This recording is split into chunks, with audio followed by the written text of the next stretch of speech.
নমস্কার বন্ধুরা, এসো গল্প শুনতে। আমার আজকের গল্প ডাকাত চিত্রেশ্বর ও দেবী চিত্রেশ্বরী, যোগেন্দ্রনাথ গুপ্তের লেখা। তাহলে শুরু করি।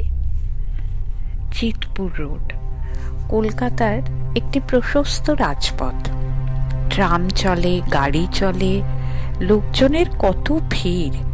সেদিন সে পথে যাইতে যাইতে পথটি যেন আমার কানে কানে কহিল, ওগো, আমি চিরদিন এমন ছিলাম না, তবে কেমন ছিলে? সে কথার খোঁজ তোমরা করো। আমি নীরব রহিলাম। পথ পড়িয়া রহিল আপন স্থানে। তাহার বুকের উপর দিয়া একইভাবে চলিল ঘরোর ঘর রবে সব গাড়ি। সত্য কথাই বলিয়াছে চিতপুরের পথ। এবার বলিতেছি তাহার কথা। তার আগে কলকাতার পুরনো কথাও একটু বলি, কি বলো? আমরা যে সময়ের কথা বলিতেছি তাহা পলাশীর যুদ্ধের অনেক আগের কথা। তখন ওলন্দাজ, পর্তুগিজ ও ইংরেজ এদেশে বাণিজ্য করে, বড় বড় শহর ও মোকামের কুঠি তৈয়ারি করে, জিনিসপত্র আমদানি রপ্তানি করে। মুসলমান দেশের রাজা মোগল সম্রাট দিল্লির তখ্তে। ক্রমশ তাহাদের ক্ষমতা হ্রাস পাইতেছে। সুবে বাংলার নবাবী মসনদে চলিতেছে গোলমাল। সরফরাজকে হারাইয়া দিয়া আলীবর্দী খাঁ নবাব হইয়া বসিয়াছেন। চারিদিকে অরাজকতা ও গোলমাল। কলকাতা এত বড় শহর রূপে কোনোদিন গড়িয়া উঠিবে এমন কল্পনাও সেই সময় কেহ করে নাই। তখন সেখানে ছিল তিনখানা মাত্র গ্রাম: সুতানুটি, কলকাতা আর গোবিন্দপুর। সেই সময়ে এই তিনটি গ্রাম ছিল বনে জঙ্গলে ভরা। চিতপুর খালের কাছে ভাগীরথী নদীর কিনারা হইতে একটা রাস্তা সাপের মতো আঁকিয়া বাঁকিয়া সুতানুটি, বড়বাজার, কলকাতা, গোবিন্দপুরের খাল ও চৌরঙ্গি পার হইয়া আসিয়াছিল আদি গঙ্গার পাড়ে, কালীঘাটের মন্দির পর্যন্ত। এ পথের নাম ছিল তীর্থযাত্রীর পথ। ইংরেজরা নাম দিয়াছিল পিলগ্রিম রোড। উহাকে পথ বলা চলে না।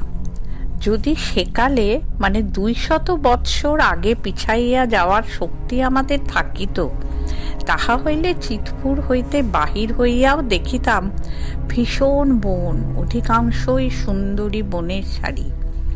আর কত যে সব বড় বড় গাছ ছিল, তাহাদের কতই না নাম করিব।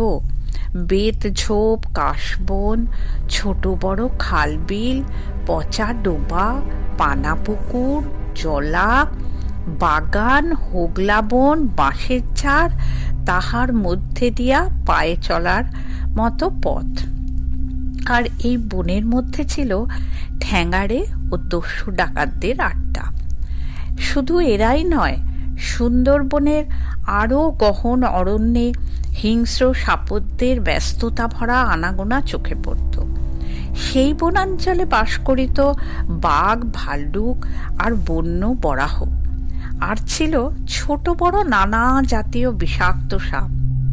ইহা ব্যতীত সেই স্থানে যেসব ছোট বড় খাল ও জলাজমি ছিল, জোয়ার ভাটায় সেখানে জমিত কাদা। কাদায় পথ ঢাকিয়া ফেলিত। সময় সময় পথ চলতে একটু অসাবধান হইলে হাঁটু অবধি কাদার ভেতর ডুবিয়া যাইত।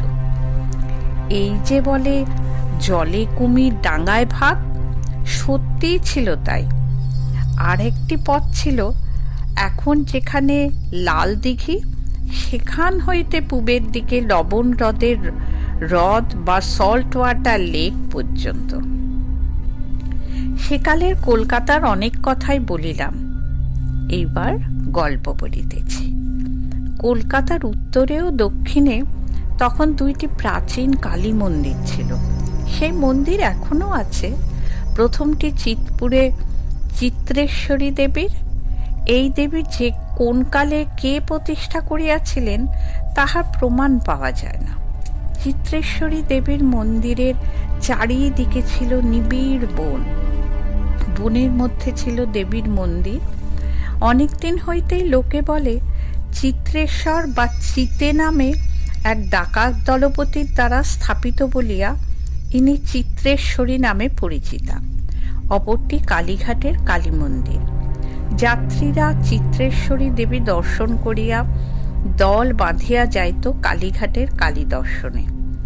আগে যে চিতপুরের কথা বলিয়াছি সেই পথ দিয়া সময় সময়ে যাত্রীদের কেহ কেহ সাপ বা বাঘের মুখে প্রাণ দিত, কেহ বা ডাকাতদের হাতে প্রাণ হারাইত।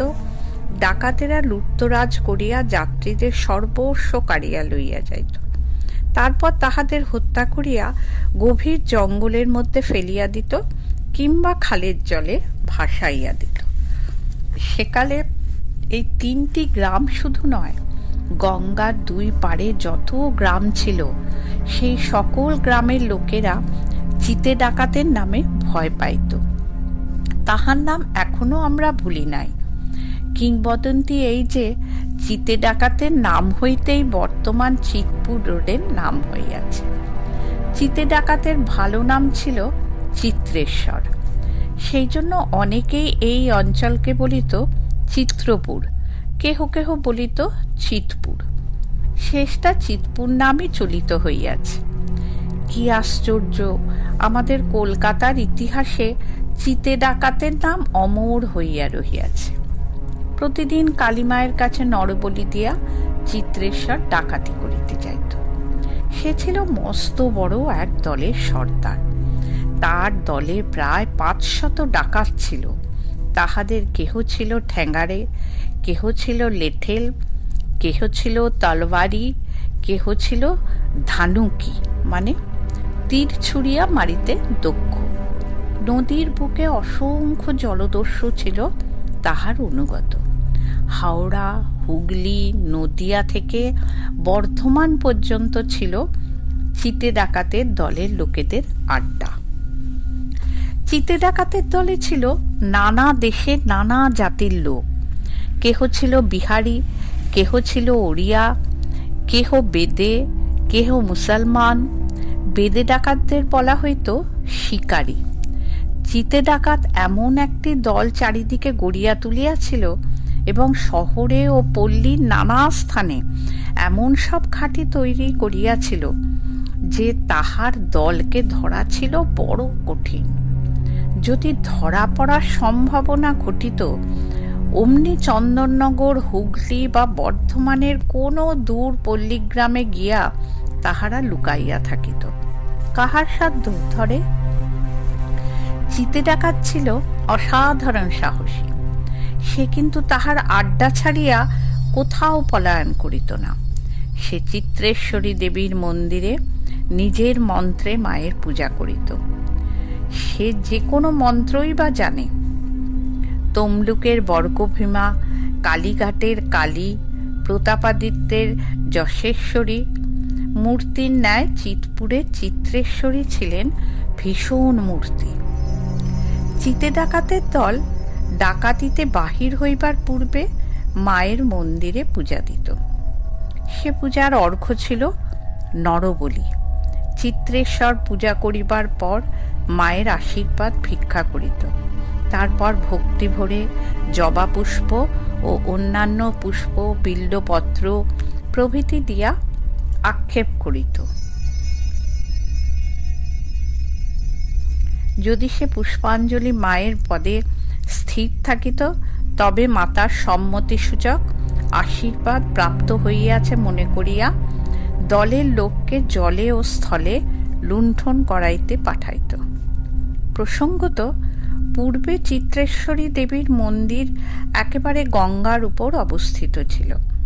এখন গঙ্গা অনেক দূরে সরিয়া গিয়েছে। সেদিন ছিল আমাবস্যা, তদুপরি শনিবার।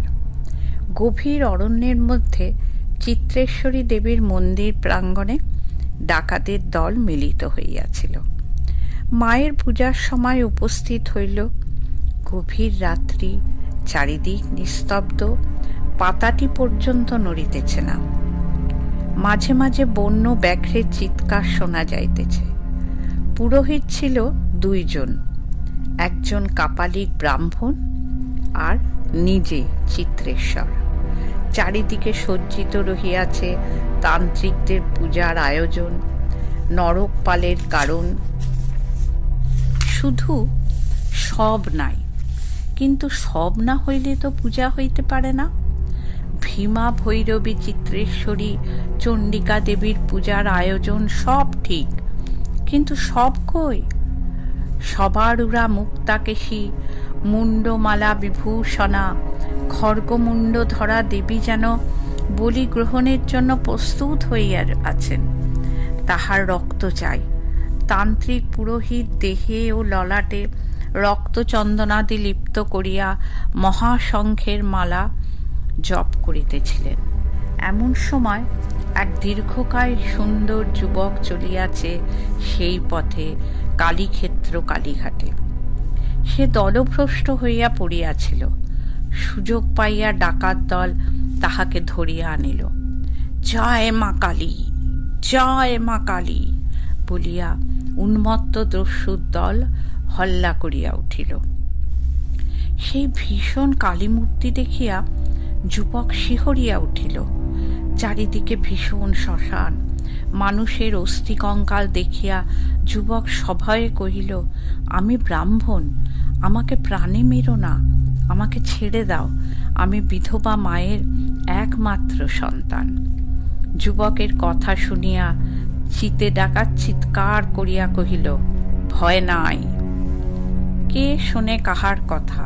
দস্যুদল তাহাকে ধরিয়া যুবকাষ্টের দিকে লইয়া গেল। ব্রাহ্মণ যুবক দেখিল তাহার প্রাণ রক্ষার আর কোনো আশা নাই। সে ছিল শক্তিশালী পুরুষ।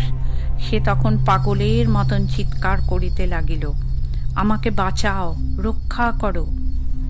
এই কথা বলিতে বলিতে মদমত্ত ডাকাতদের হাত ছাড়াইয়া যেমন কয়েক হাত দূরে আসিয়াছে, আর ডাকাতেরাও তাহাকে ধরিবার জন্যে ছুটিয়াছে। এমন সময় সেখানে মশাল জ্বালাইয়া প্রায় 100 যাত্রী বাড়ি যাইবার পথে আসিয়া পড়িল। তাহারা কালীঘাটে মায়ের পূজা দিয়া বেলা থাকিতেই রওনা হইয়াছিল। কিন্তু গভীর বনে পথ হারাইয়া চিত্রেশ্বরী দেবীর কাছে পৌঁছিতে বিলম্ব হইয়া গিয়াছিল। ব্রাহ্মণ যুবক সেই লোকেদের পাইয়া রক্ষা পাইল।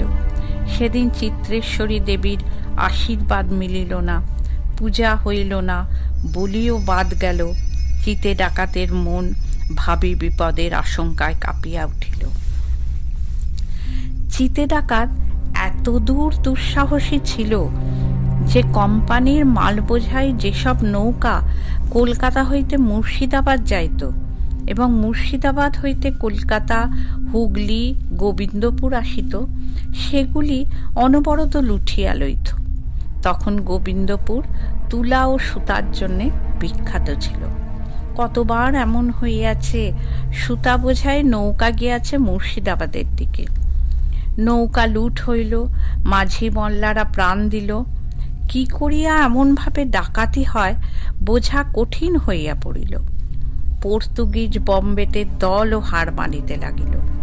সেকালে কলকাতা হইতে মুর্শিদাবাদ, ঢাকা প্রভৃতি স্থানে যাওয়ার জলপথে ও স্থলপথে এমন ধারা ডাকাতি হইত প্রতিনিয়ত। আবার হিজলি হইতে ছোট ছোট নৌকায় যে লবণ আমদানি হইত, চিতে ডাকাতের অনুগত দল তাহাও লুট করিত। ওই জন্যে ওই কালে সাধারণ লোক একা একা যাতায়াত করিতে সাহসী পাইত না। ব্যবসায়ীরাও দল বাঁধিয়া সতর্কভাবে চলাফেরা করিত। দুর্দান্ত দস্যু চিতে ডাকাতের ভয়ে কোম্পানির পর্যন্ত টনক নড়িয়াছিল। বড় লোকেদের বাড়ি লুণ্ঠন করিতে, টাকা কড়ি কাড়িয়া লইতে তাহার এতটুকু কুণ্ঠা ছিল না। কে তাহাকে ধরিবে? তাহার জনবল, বনের অজ্ঞাত স্থানে বাস, এ সকল ছিল তাহার পক্ষে অনুকূল। কাজে চিতে ডাকাত নির্ভয়ে ডাকাতি করিত। তাহাকে কেহই দমন করিতে পারিতেছিল না। সে সময় চিতপুরে একঘর সম্ভ্রান্ত কায়স্থ বাস করিতেন। চক্রপাণি দত্ত নামে সেই পরিবারের একজন নবাবের সেনাপতি ছিলেন। তিনি যেমন ছিলেন সাহসী, তেমনি ছিলেন বীর। ভয় কাহাকে বলে জানিতেন না। চক্রপাণি থাকিতেন বিদেশে, কেহ বলেন গৌড়ে, কেহ বলেন মুর্শিদাবাদে। একবার চক্রপাণি বিদেশ হইতে নিজ পরিবার পরিজন লইয়া নিজ গ্রামে চিতপুরের চিত্রেশ্বরী দেবীর পূজা দিতে আসিয়াছিলেন। সেই সময় চিতে ডাকাতের সঙ্গে তার সংঘর্ষ বাধে। চক্রপাণির বীরত্ব, সাহসিকতা ও রণনৈপুণ্যের কথা শুনিয়া গ্রামের ও আশেপাশের লোকেরা তাহার কাছে সাহায্য ভিক্ষা করিল। তিনি প্রতিশ্রুতি দিলেন যেমন করিয়াই হোক চিতে ডাকাতকে দমন করিবেন। তিনি কোম্পানির কর্মচারী ও নবাব সরকারের সঙ্গে পরামর্শ করিয়া চিতে ডাকাতকে ধরিবার ব্যবস্থা করিলেন। তিনি গোপনে গভীর অরণ্যের মধ্যে কোম্পানির ও নবাবের সৈন্য ও ফৌজ লইয়া চিত্রেশ্বর ডাকাতকে দমন করিবার জন্য প্রস্তুত হইয়া রহিলেন। লোকের মনে ধারণা ছিল যে চিত্রেশ্বর ডাকাত যদি দেবী চিত্রেশ্বরীর পূজা সমাপন করিয়া ডাকাতি করিতে বাহির হইত, তবে জাগ্রত দেবীর বরাভয়ে সে অসাধ্য সাধন করিতে পারিত। কাহারও সাধ্য থাকিত না তাহাকে দমন করে। সেদিন দেবীর বলি কিভাবে বন্ধ হইয়াছিল তাহা পূর্বেই বলা হইয়াছে। তাহাতে চিতে ডাকাতের মনে হইয়াছিল মা বুঝি তাহার প্রতি বিরূপ হইয়াছে, না হলে এইরূপ হইবে কেন? এবং অবশেষে তাহার আশঙ্কাই সত্য হইল।